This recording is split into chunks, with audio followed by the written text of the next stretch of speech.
മോളെ എന്താ?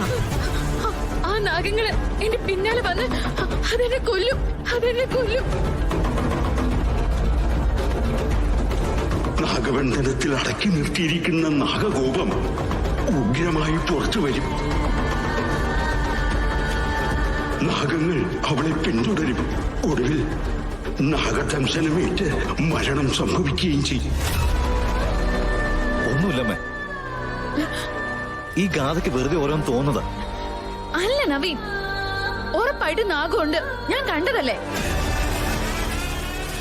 മോള് വന്നേ, നമുക്ക് നോക്കാം. ഇല്ല, ഞാൻ വരുന്നില്ല. ഇതെന്താ കുട്ടി, നീ വീണ്ടും ഇങ്ങനെയായേ? ഇത്രയും ദിവസം പേടിയില്ലാതെ ഇവിടെ കഴിഞ്ഞതല്ലേ? ഇപ്പൊ 2 ദിവസം മമ്മിയുടെ കൂടെ പോയപ്പോഴേക്കും എന്താ പറ്റിയത്? ഗാഥ, വാട്ട് ഹാപ്പൻഡ്? സത്യത്തിൽ എനിക്ക് മനസ്സിലാവുന്നില്ല ഇതെന്തായി സംഭവിക്കുന്നെന്ന്. ഒരു സമയത്ത് നാഗങ്ങൾക്ക് പ്രിയപ്പെട്ടവളാവുക, അടുത്ത സമയത്ത് അതോർത്ത് പേടിപ്പെടുക. എന്താ ഇത് ഗാഥ? അമ്മേ, എനിക്ക് മുറിയിലൊന്നും നിക്കണ്ട. എന്താന്ന് വെച്ചാൽ ചെയ്യമ്മേ. അമ്മായി അമ്മാവനും കീർത്തിയൊന്നും കേൾക്കണ്ട. ഇനി അവരുടെ കുതന്ത്രം കൂടി കേൾക്കാൻ എനിക്ക് പറ്റത്തില്ല. ഇപ്പൊ ഗാഥ നാഗത്തിനെ കണ്ടിട്ടുണ്ടെങ്കിൽ അത് വെറും ഒരു തോന്നലല്ല. അരുതാത്തതെന്തോ അത് ഗാഥയുടെ ഭാഗത്തൊന്നും ഉണ്ടായിട്ടുണ്ട്.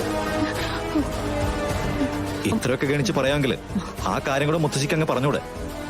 അല്ല, ഞാൻ അറിയാൻ വയ്യാഞ്ഞിട്ട് ചോദിക്കുക. ഒരു ജന്മം മുഴുവൻ ഇങ്ങനെ ശാപവും പരിഹാരവും മാത്രമായിട്ട് നോക്കി നടന്നാ മതി മുത്തശ്ശി? അതിനിടയിൽ ജീവിതം എന്ന് പറയുന്ന കാര്യമില്ലേ? അതെന്താ മനസ്സിലാക്കാത്ത? നവീൻ, ഈ അന്തരീക്ഷം എല്ലാത്തിനും കാരണം. ഒരാളെ മാത്രമല്ല, എല്ലാവരെയും കൊന്നുകൊണ്ടിരിക്കുക.